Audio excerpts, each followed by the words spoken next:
Hi friends, it's Sarah from Ruffles and Rainboots.com. Today we're going to be making a new kind of Scarecrow Gnome using the Axel pattern. Boop! If you'd like to make it, just stick around. As always, please like this video so I know you're here crafting with me. Now, I introduced this last week or the week before, and I wanted to get this fall guy out before I start sharing all of my Christmas guys and gals. So we're going to need fleece, the pattern, elastics, twine, and then scraps. Because I'm using denim, I'm actually going to make my quote scarecrow part out of burlap ribbon. So you can cut the pattern like this. Again, I'll put the link below, or you can get the pattern along with the plastic acrylic pattern pieces, which just make it cut it a little bit easier. That's the guy we're making today. And you can choose just the acrylic pieces or the pieces in the pattern, or you can just get the pattern from my shop. So we're going to cut every piece the way you'd like. Again, if you're using a non-stretchy or a woven fabric like I am today, you are going to want to follow the pattern for adjustments. I'm going to sew this, or I'm going to hot glue this one, but I think in the next couple weeks, I'll be sharing at least two that I have sewn. And again, the pattern calls for both sewing and hot glue assembly. So we're just going to set the body aside after closing up one vertical edge. And now it's time for the hat. As I mentioned, I'm using this non-woven, so it's a woven fabric, I should say, not a knitted fabric. So it doesn't have any stretch. Like there's no stretch in this at all. So what I'm going to do is kind of a long way around to do something. The reason is because I didn't want to be working with tiny pieces on the beginning. And all I'm going to do is on the right side of the fabric, add a couple of little pieces. Now, if you still have feeling in your hands, you're going to want to use finger protectors or something, but you can see I'm basically just tapping down some burlap ribbon in small cuts. Like they're not even, they don't have to be even, and that's the point because I wanted it to look all raggedy. You can also use raffia, but I didn't want to glue on each individual piece of raffia because I'm really lazy. So now what I'm going to do is now I'm going to actually hem that jean just by folding it up. And then to get the look I want, I'm actually going to fold this piece back in. So again, you can use straight burlap, you can use linen, you can use anything, that muslin maybe, that you like to use to get the effect, or you can glue on individual pieces of raffia. I'm really lazy. If you have another idea for a cute scarecrow look, let me know down in the comments below. I just thought this was fun. I've never seen it done before. And I like the look in the end, especially because you can even alter it after we glue it on. So I clipped it in place and then let it dry. And then when I turn it over, I'm going to pull out some of these fringe so that we can add a little bit more roughness or whatever. You see, because it's just burlap, so you can make it as long or as short as you want. And it's glued down, so it's not going to come apart. All right, so I just did that all the way around, and then now we're going to actually assemble the hat. So this is all per the pattern. So I know I launched this thing last week or the week before, so I'm not going to bore you with a real-time assembly. This guy with the burlap as my little scarecrow piece actually took me just at 41 minutes to do start to finish. Just to give you a little bit of time. So most of the ones that I've done sewing were between 25 and 35 minutes. And then hot glue, I just have to add about 5 minutes for that because I have to wait for the glue to dry. So once the hat is done, and we're just going to flop it out, be sure to roll all the seams in between your fingers to get them flat, and also to make sure that you don't have any spaces in your hot glue. This is again per the pattern. You're going to split it to where the seam is in the center. And I had somebody ask me via message if they could do this with the seam in the back. Absolutely.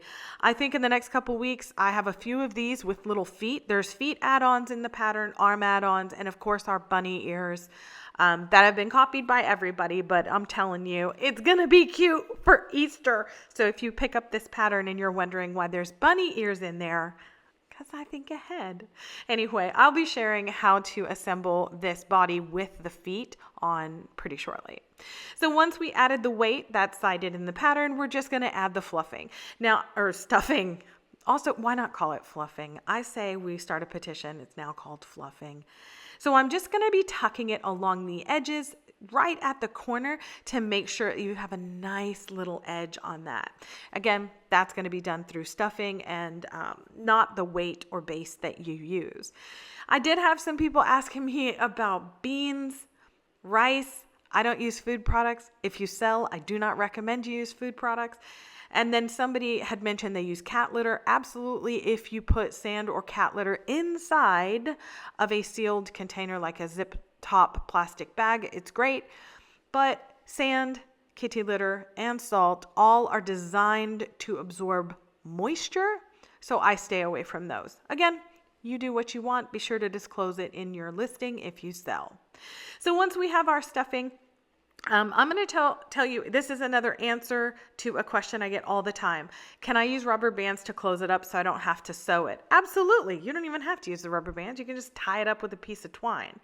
But if you do use the rubber bands, you're going to want to shape it a little bit more so where you can see my stuffing is coming towards the front and that tie is moving to the back. The reason I say that is because there's a lot more of this scrunch pattern at the top. So I also recommend tying it with string or twine because over time the elastic will deteriorate. Now we're going to cut that per the pattern, slip on a little stuffing filled hat, and then I'm going to go ahead, once I have this on, I'm going to go ahead and pin the back in place after I put in any additional stuffing. So I'm adding stuffing right at that tie portion of the body just to make sure my hat flows really nice and smoothly. All right, so now I'm going to be using this. This is wool locks. I got it on Amazon. You can see it's mohair. I'm sorry, I didn't get it on Amazon. I got it from Etsy. Sorry, this came from a sheep farmer. So if you've never done this method before, and you don't have to do this method, I just like to give you guys and gals options. We're going to take tufts that aren't so pretty, and we're going to start with our needle felting needle. Now, we are going into stuffing through the fleece, and this needle has barbs to pull that through. It will affix itself. I did have somebody say they glued it on.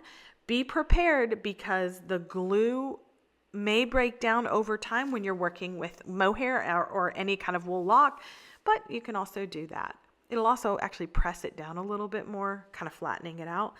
But all I'm doing here is putting a nice base layer on. If you do have a multi-point needle tool, use it. It's going to make it go so much faster. But like I said, the whole thing took me 41 minutes. It's not like it adds a ton of time. So you can see here, I'm putting all the ugly pieces, I'm layering it under the top if it's really ugly. And then what I'll do is make sure that's down and then add these little curly pieces. So this is going to be the front end, just kind of pretty part of it. And now we shape it. So you can add to each side. Again, you're just tucking it under the top layer. And then we can also add, after this part here, I'll add some more and you'll see. Once I have a nice base layer, I'm going to glue on the nose first. So I'm going to actually pull the pokey things out of the way so I don't stab myself, and then glue the hat down just in front. Again, it's already in the back. It's already, pinned down in the back. So I'm going to put this here, and then I'm going to build out the edges of the nose and then any curly pieces I want, just to add a little extra highlights. Now, I like the look of this, but you'll see me later, after I glue this down, I will even add one more bit of a curl to sort of bring the beard into a point at the bottom. That's the beauty of this stuff. You can continue layering it. You can even pull it out if you don't like the look and you want to make a change. I love this stuff. All right. And it gives it something aside from all the faux fur that we use. Really?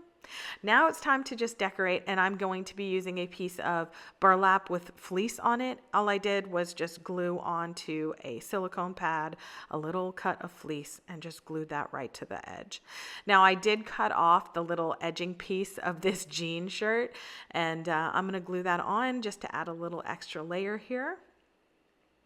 I try not to give anything away. I try to use all that I can. But I just glued that all the way around.